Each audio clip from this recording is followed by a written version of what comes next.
What's that word, family? Hey, man, check it out, check it out, check it out, check it out. Is to the streets, is to the streets. It's your homeboy, Loafing to Go. I'm back with another episode of Fast and Furious interviews. I got a very special guest in the building, so I'm just, without further ado, I'm going to bring him onto the show. Fine, why don't you tell the people who you are and where you from? What's going on, y'all? This W.M.G Racks, man, the one and only man from No Love City, south side of Chicago. I've been hearing about you all over the internet. People have been telling me to check out your latest project. So why don't you tell us about your latest project? Well, right now, I got a mixtape in the works I'm dropping called No Love City Finest, hosted by Bodine BD Mix. That's what he called himself. A famous engineer from Chicago as well. He wanted to host my tape. So that's my latest project just coming to y'all. And I'm going to try to shoot 20 videos for this summer. So how was it for a W.M.G Racks growing up? It was fun, but it was rough. You know, it was a struggle. Can you elaborate on that a little bit more? You know, we came up poor. You know what I'm saying? We ain't have no silver spoon in our mouth, but we made do. You know what I'm saying? You know, when you a child coming up, you know, in poverty, you innocent. And we don't really know what's going on. We just deal with how things come. As a family, we stuck together. We overcame, you know, all the things we was going through and survived. Shit. Did you come from a two-parent home? No, sir. No, sir. No mom, no dad. Siblings raised me after my grandparents passed when I was fairly young. No mom, no dad. What happened to your parents? You know, I don't want to say it in a bad way, but you know, they chose drugs over their kids. You know what I'm saying? They had that monkey on their back. So we was pretty much damn near lost to the system. If it wasn't for my grandparents, like, we all could have been in the system. All right, could you tell us a little bit more about your grandparents? Mr. and Mrs. King, man, they was beautiful people. They was the neighborhood's favorite. Everybody knew who my grandparents was, you know. They're the reason why, you know, a big reason why our name is a household name in the area of No Love. They broke their backs to make sure we got the things we needed. I grew up kind of conservative. Like, I got a conservative mindset. I try to make sure my children get what they needed. We don't get what they need instead of like dealing with wants. I make sure everybody get what they need first. And then I'll take care of the wants. Now, your parents, they wasn't really actually out of your life. You just didn't know who they was. Could you explain that? Well, my dad was out of my life, period. You know what I'm saying? I know who he will. I know who he is. I kicked it with him when I got older and shit like that. But my mom, she was actually in the home. I just didn't know she was my mother until I was 5, 6 years of age. When my grandma let me talk to her and, like, you know, figure out what was really going on, because I ain't know who the lady was sleeping on the floor. I ain't know who that was. Until I was about 5, 6 years of age, I found out that was my biological mother.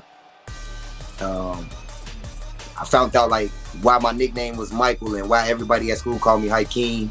I thought Michael was my real name, but that was a nickname of mine that became my real name when my grandma changed it later on in life because she didn't like my original birth name that my mother gave to me before I was left in the hospital when I was born. So your mom left you in the hospital when you were born? I was told she left me, but right now today, her story hasn't changed. She tells me that she came back for me, but they wouldn't let her get me when she was released because I had drugs in my system. You know what I'm saying? So I was in the system. My grandparents came and got me from white people. Like, I think they was changing me. My granddaddy came in. I was butt ass naked getting changed. He snatched me up like, nah, I'm coming to get my baby, man. Like, they didn't want to lose me to the system. So it's 7 of us. My grandma was able to get 6 of us back. My youngest sister, they wouldn't allow her to get her. They already said she had too many kids she was taking care of, and she was fairly old and dealing with, you know, cancer and diabetes. So I was the last one to get gat. So I got snatched from a white family around the ages of 2 years of age, something like that. Wow.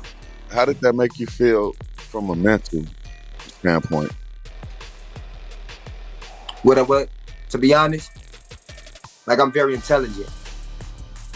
I always had a way with school, or like books, smart, street smart, all that. But sometimes I always think like, what if I was still with them people that had adopted me out that hospital? You know, like how would life would have been for me? I probably would have never chose the streets.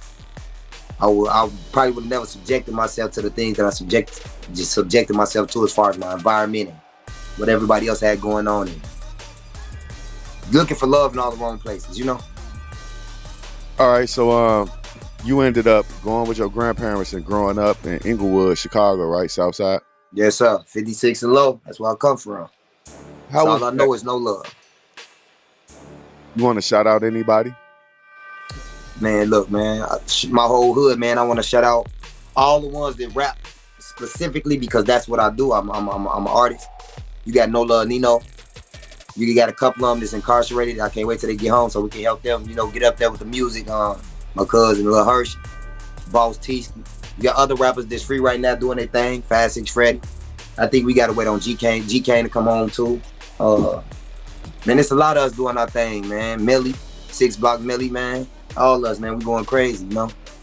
Just, you know. Speaking of Inglewood and No Love City, that's where Famous Dex is from, right?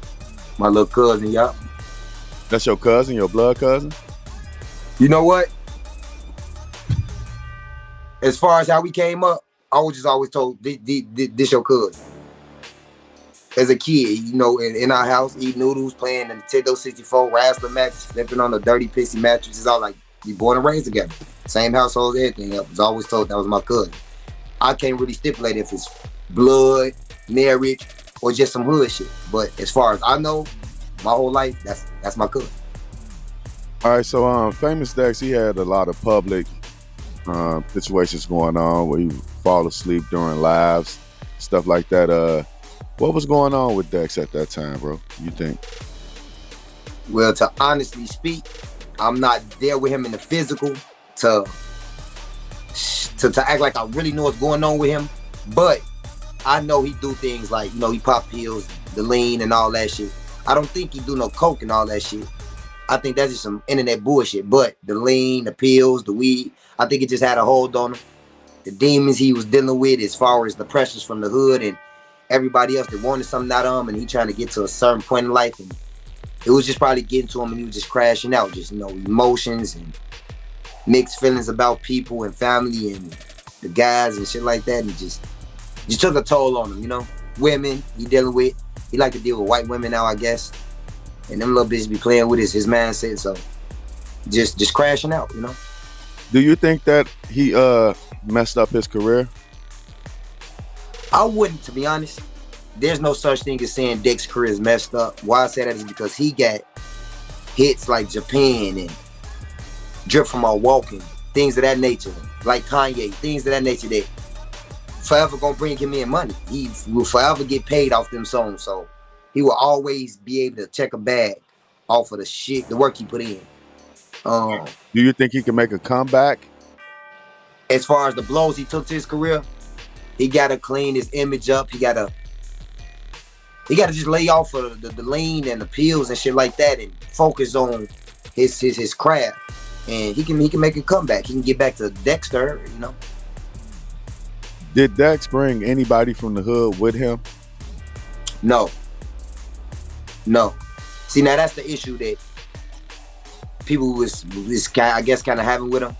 Instead of help shining the light on our hood and helping us get out of that shit, he just kind of turned his back on us, like, you know, we wasn't the one that was feeding him, putting clothes on his back, trapping with him, out there in them trenches with him, shit like that. So people look at it like, oh, we mad at Dix, he didn't give us no money. Like, motherfuckers don't want no bread. We been getting money. We been high shit, flash shit. We been getting to it.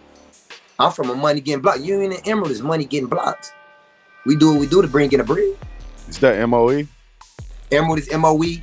West Side. I mean, Union is West Side, West 56th Street. So West 56th Street, West Side, Union. That's me. You know, I never fronted my move. I left out my back door. So low, you got Union. That's how I ended up on Union. Emerald always been headquarters. Emerald is just everybody going Emerald. You know, that's just one of Emerald and Union, the main two blocks from, you know.